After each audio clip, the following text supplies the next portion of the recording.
Selamat siang, kami dari kelompok 14 yang beranggotakan saya sendiri, Juan Silalahi, beserta teman-teman saya, Ispita Tampu Bolon dan Yohana Limbong, akan mempresentasikan hasil kerja praktek kami yang kami lakukan di PT Jaya Kencana. Terima kasih kepada Pak Gufrid Panggabean selaku dosen pembimbing yang telah membimbing kami selama kerja praktek, dan terima kasih juga kepada penguji kami, Bu Santi Febri Arianti.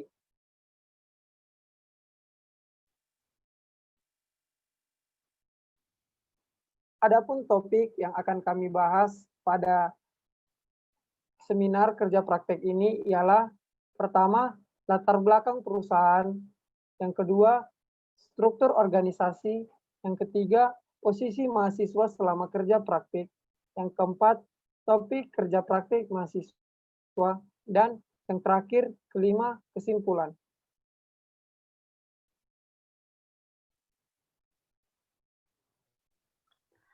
Latar belakang perusahaan. PT Jaya Kencana didirikan pada tahun 1965 yang berlokasi di Jalan Salemba Raya nomor 61 RT 9 RW 5 Paseban, Kecamatan Senen, Kota Jakarta Pusat. Perusahaan ini bergerak di bidang kontraktor elektrikal dan mekanikal, instalasi listrik, lift dan eskalator, serta penjualan genset dan maintenance. Adapun struktur organisasi di PT Jaya Kencana yaitu dimulai dari head office turun ke project manager. Project manager adalah orang yang bertanggung jawab terhadap proyek yang diberikan oleh head office. Lalu project manager akan dibantu oleh site manager. Di bawah project manager terdapat HSE, WHS, engineering, quality control, quality supervisor. Di bawah site manager terdapat supervisor, dan di bawah supervisor terdapat manpower. Dalam proyek manager, di bawah engineering terdapat drafter.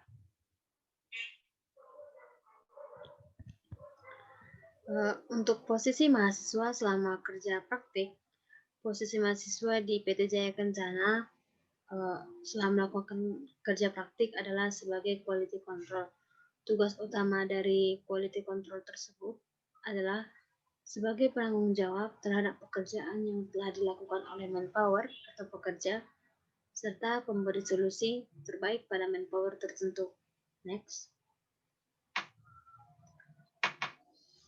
Adapun topik kerja praktik mahasiswa, kami selama melakukan kerja praktik di PT Jaya Kencana itu ada 3.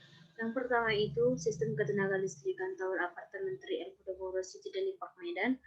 Yang kedua, sistem kelistrikan unit apartemen Podomoro City Deli Medan untuk tower Liberty, Lincoln, dan Lexington.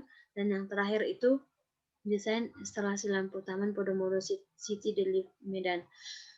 Kemudian yang pertama akan dijelaskan oleh teman saya Yohana Limbong yang berjudul Sistem Ketenaga Listrikan Tower Apartemen 3L Podomoro City Deli Park Medan.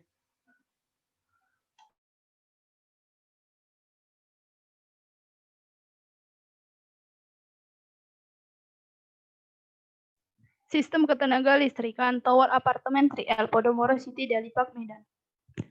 Di sini saya akan menjelaskan subdistribution panel. Subdistribution panel merupakan alat komponen yang dapat mendistribusikan sumber daya listrik dari sumber PLN sampai ke hunian atau masing-masing kamar yang terdapat pada tower apartemen 3L tersebut. Adapun subdistribution panel yang digunakan atau yang dipakai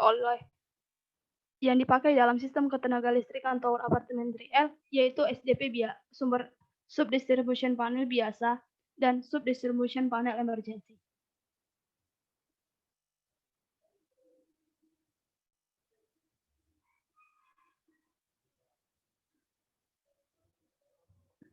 Yang pertama saya akan membahas subdistribution panel emergency atau SDP emergency.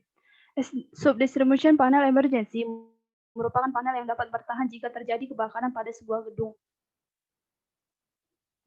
Adapun ciri dari sub-distribution panel emergency yaitu yang pertama, sub-distribution panel memiliki jenis kabel yang tahan api atau disebut dengan fire resistant cable. Yang kedua, sub-distribution panel emergency hanya dipasang pada bagian tertentu, yaitu bagian lift service dan ruang kontrol CCTV. Yang ketiga, menggunakan kabel FRC, semua sistem dapat bekerja dengan baik. Yang keempat, kabel FRC memiliki warna kuning atau orange.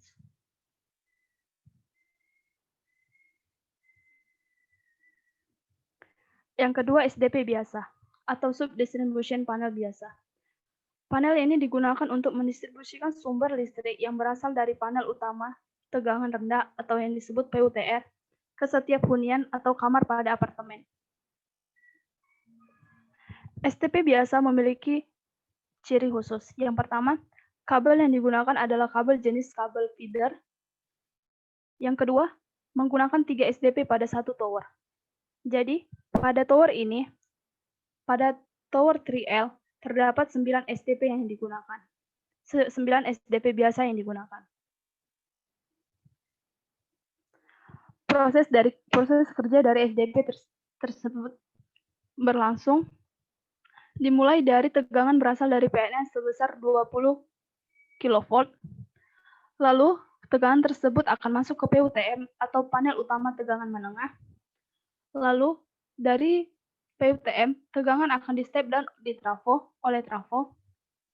Selanjutnya, tegangan berubah pada PUTR menjadi 380 volt. Tegangan tersebut akan didistribusikan pada SDP lantai biasa dan SDP emergency. SDP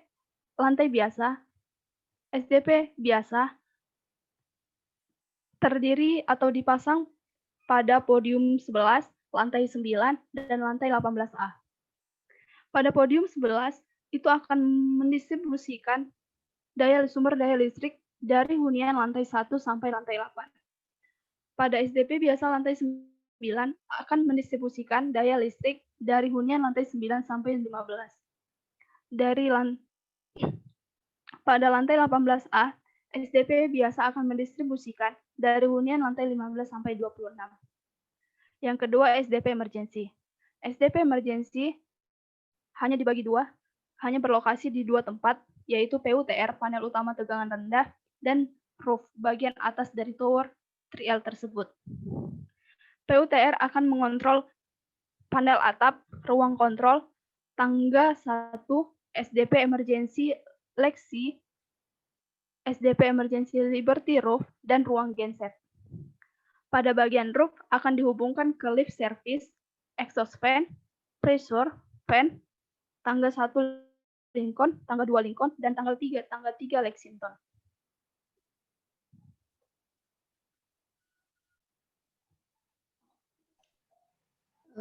Kemudian sistem kelistrikan unit apartemen Podomoro City di Medan untuk Tower Liberty, Lincoln, dan Lexington. Sebelumnya sudah dijelaskan teman saya Yohana bahwa sistem ketenaga listrikan di sebuah apartemen itu mulai dari PLN yang disuplai 20 kV, kemudian masuk ke PUTM, panel utama tegangan menengah, kemudian ditransferkan ke trafo, di step down, kemudian disalurkan lagi ke PUTR, panel utama tegangan rendah, kemudian disalurkan kembali ke SDP, panel SDP. Dari panel SDP disalurkan ke panel lantai. Dari panel lantai tersebut dibagi-bagi ke unit-unit apartemen. Dan di sini saya akan menjelaskan bagaimana sistem kelistrikan di unit apartemen Podomoro City di Medan. Yang pertama itu ada instalasi listrik unit apartemen, produk yang diperlukan dalam penginstalasian listrik apartemen. Kemudian untuk proses instalasi listrik unit apartemen. Yang pertama itu instalasi listrik. Instalasi listrik itu adalah salah satu bagian yang penting dalam pembangunan gedung untuk melindungi keselamatan manusia, ya, seperti untuk memasangkan produk-produk untuk membantu kita dalam melakukan hunian atau menghuni sebuah tempat untuk instalasi listrik di apartemen ini. Produk yang diperlukan untuk penginstalasian listrik di unit apartemen ini, yang diperlukan itu yang pertama adalah pengaman. Pengaman yang digunakan itu adalah MCB, Miniature Circuit Breaker, yang artinya bahwa perangkat yang berfungsi untuk melindungi rangkaian listrik dari arus yang berlebih. Kemudian setelah MCB, kemudian dilakukan dengan ada pipa conduit. Pipa conduit itu berupa pipa PVC yang berjenis high impact yang digunakan untuk mengisolasi sebuah unit apartemen. Kemudian yang digunakan itu adalah kabel NYM. Kabel NYM itu adalah kabel yang artinya kabel N itu normal, artinya kabel yang terbuat dari bahan tembaga.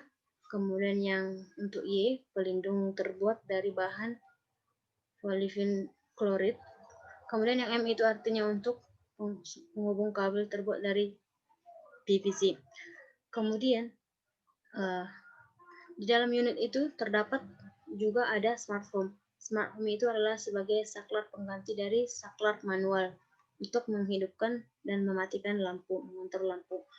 Kemudian terdapat juga stok kontak. Stok kontak itu ya seperti material instalasi yang berfungsi untuk muara penghubung antara arus listrik dengan perangkat listrik. Kemudian untuk proses instalasi dari unit apartemen ini terdapat piping, wiring, dan test measure, test commissioning, kemudian serah terima. Dan untuk yang pertama itu, piping itu adalah pemasangan pipa conduit. Kemudian yang kedua itu adalah wiring. Wiring itu digunakan untuk pemasangan kabel-kabel ke dalam pipa conduit. Kenapa dipasang pipa conduit? Kenapa kabel tersebut digunakan pipa atau digunakan pipa conduit? Agar kabel tersebut aman dari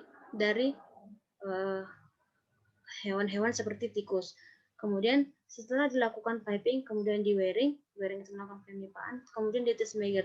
Test measure ini digunakan untuk mengetes apakah ada isolasi atau hubungan-hubungan kabel itu sudah bagus atau siap digunakan. Kemudian test commissioning itu dilakukan yaitu untuk mengecek tes fungsi apakah semua kabel sudah terhubung dengan produk dan untuk siap dihuni. Kemudian yang terakhir itu adalah serah terima. Serah terima itu digunakan serah terima itu dilakukan setelah proses instalasi listrik setelah selesai dilakukan. Kemudian unit apartemen siap untuk dihuni. Next.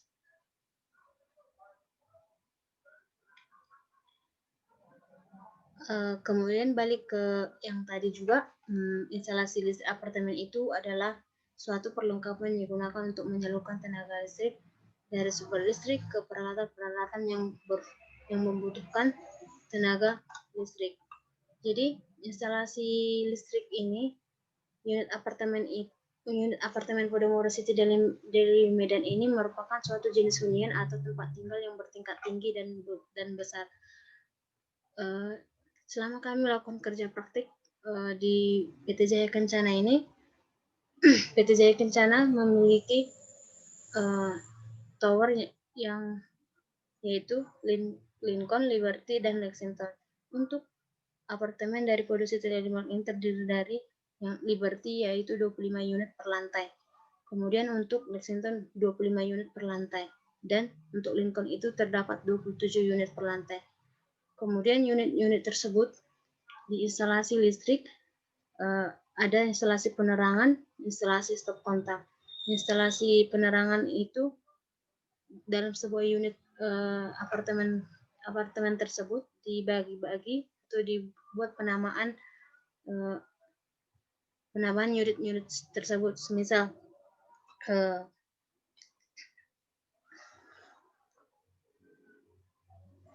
Semisal di lantai terdapat Lexington itu memiliki lantai 25 25 lantai. Lantai 3 dari Lexington itu memiliki penamaan 2BD atau DA. DA artinya nama unitnya adalah DA dengan tipe 2BD. Tipe 2BD artinya kebutuhan yang digunakan unit tersebut terdapat 2 bedroom, kemudian 2 bedroom.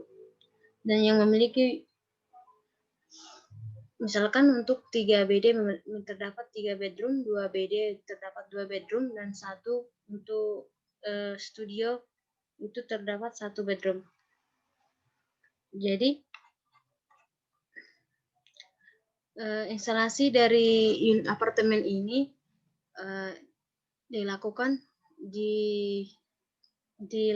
dengan berdasarkan gambar yang sudah didesain dari awal, yaitu dengan subdrawing electrical yang terdapat gambar-gambar yang akan dicocokkan ke lapangan nanti. Jadi instalasi listrik apartemen ini bahwa saya dalam kerja praktik ini saya melihat bahwa saya dapat mengetahui bahwa seperti apa sistem kelistrikan di unit apartemen Podomoro City Daily Park Medan. Terima kasih. Dilanjutkan ke teman saya Johan Silalahi.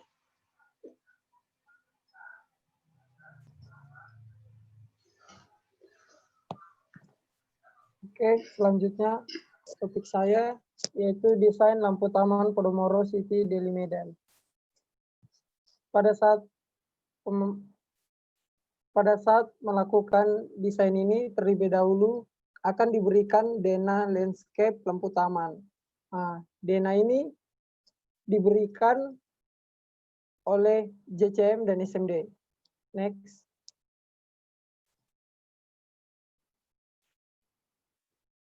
Setelah diberikan denah landscape untuk melakukan instalasi pada lampu taman, kita akan melakukan terlebih dahulu instalasi piping dan wiring. Instalasi piping dan wiring ini dilakukan sesuai dengan desain yang tersedia pada soft drawing. Kedua, instalasi akan dilakukan jika pada lapangan terpasang drain cell dan geotekstil. Nah, berarti jika belum ada dipasang drain cell dan geotekstil, maka lokasi tersebut belum bisa dilakukan piping dan wiring. Fungsi dari drain cell dan geotekstil ini adalah untuk menjaga tekstur tanah bawah taman agar tetap selalu kering dan tidak ada genangan air. Ini dilakukan agar pada bagian tanah jika ada genangan air, maka jika dipasang pipa dan kabel, kemungkinan air akan masuk ke dalam pipa dan membuat kabel menjadi rusak atau korslet. Piping dan wiring ini dilakukan secara berurutan di mana pemasangan pipa terlebih dahulu seperti yang sudah dijelaskan oleh teman saya sebelumnya Yuspita. Lalu kemudian dilakukan wiring kabel pada pipa untuk dipasangkan pada panel. Next. Setelah melakukan piping dan wiring, kita akan melakukan test measure, di mana test measure ini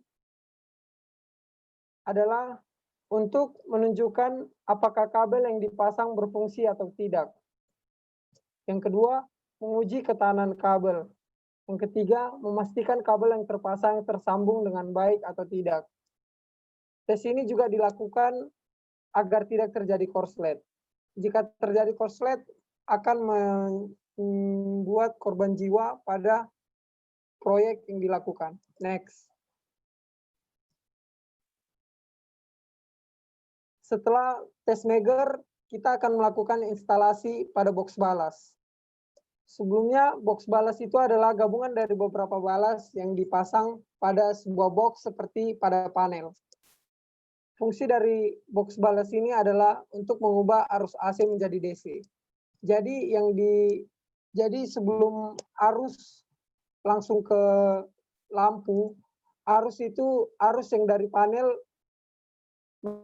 mengalir ke box balas agar dikonvert dari AC menjadi AC. Setelah itu arus tegangan DC ini diteruskan ke lampu-lampu yang nanti akan dipasang. Hal ini untuk mencegah terjadinya kecelakaan seperti korslet dan kecelakaan-kecelakaan lainnya. Instalasi balas ini dilakukan secara paralel, bukan seri, dikarenakan jika seri tegangan yang diberikan akan terbagi sehingga membuat lampu yang bekerja kurang maksimal. Jadi jika dipasang seri, nanti lampu-lampu yang dipasang pada taman ada yang redup, ada yang terang sekali, ada yang bahkan tidak menyala. Next.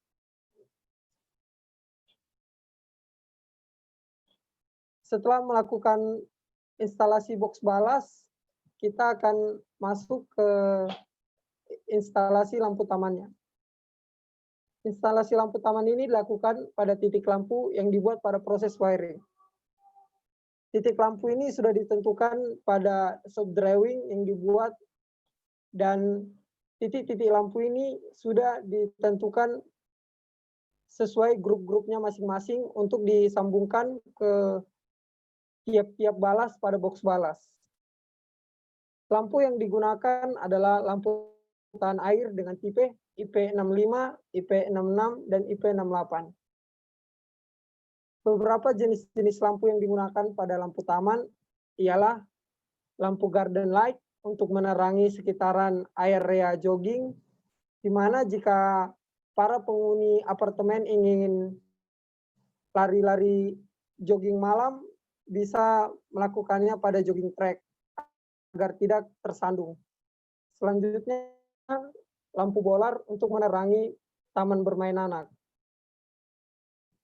Selanjutnya, lampu spotlight untuk penerangan pada tanaman. Ini sebagai bentuk keindahan pada taman agar terlihat lebih menarik. Selanjutnya, lampu wall mount untuk menerangi saung pada taman. Selanjutnya, lampu step wall untuk menerangi tangga pada taman. Dan yang terakhir, lampu underwater untuk menerangi bagian dalam kolam berenang, agar jika berenang pada malam hari terasa nyaman. Next. Setelah melakukan instalasi, maka kita akan melakukan tes nyala dan tes fungsi. Di mana tes ini dilakukan saat semua proses sebelumnya telah berjalan dengan baik. Tes ini dilakukan untuk mengecek fungsi pada wiring, panel, dan balas bekerja sesuai grouping yang ditentukan. Jadi nanti pada tes ini akan dites secara grup. Selanjutnya, tes ini dilakukan oleh PT Jaya Kencana, JCM, SND, dan POM. Ini untuk mensahkan bahwa yang telah dikerjakan sudah clear atau sudah beres. Jadi kesimpulan dari laporan ini ialah mahasiswa sudah dapat mengetahui fungsi-fungsi dari kelistrikan, yakni seperti fungsi dari balas, fungsi dari panel, dan fungsi dari instalasi ini. Next. Kesimpulan dari keseluruhannya. Yang pertama, mahasiswa mengetahui dunia pekerjaan secara langsung. Kedua, mahasiswa dapat bekerja secara tim dalam menyelesaikan pekerjaan. Yang ketiga, mahasiswa mampu berkomunikasi dengan baik. Di sini maksudnya berkomunikasi dengan baik, kami dapat berkomunikasi dengan para pekerja manpower, QC, supervisor dengan baik, tanpa kendala apapun. Sekian presentase seminar kerja praktek kami. Jika ada kesalahan atau tutur kata yang salah, kami mohon maaf. Terima kasih.